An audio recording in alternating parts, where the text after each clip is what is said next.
mga target players ng Golden State Warriors. At Mark Williams magiging malaking tulong bilang sentro ng Dubs next season.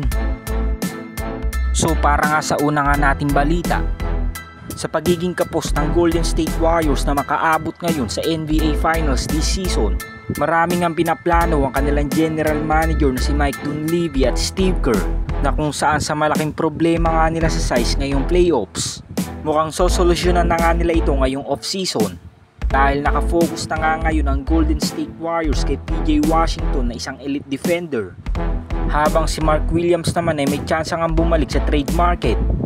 Malaki nga ang paniniwala ng isang executive na si Jake Winbatch na makikipag-agawan nga daw ang Golden State Warriors sa batang sentro na ito, dahil sa edad pa nga lang nitong 23 years old, halos nag-a-average na nga siya this season ng 15.6 points at 9.6 rebounds per game.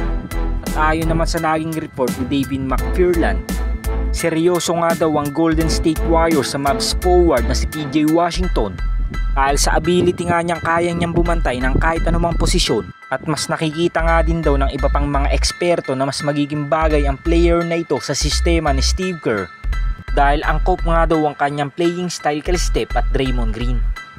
Well, this season si PJ Washington ay nag-a-average ng 14.7 points, 7.8 rebounds at mayroong 38.1% sa 3-point area. Isa nga rin siyang two-way versatility na mapapakinabangan talaga ng Warriors next season.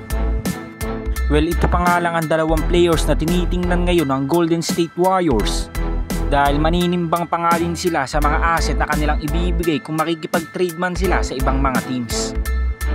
Kayo mga Lods, ang ayon ba kayong makuha ng Golden State Warriors si Mark Williams at PJ Washington next season? Comment down below lang mga Lods.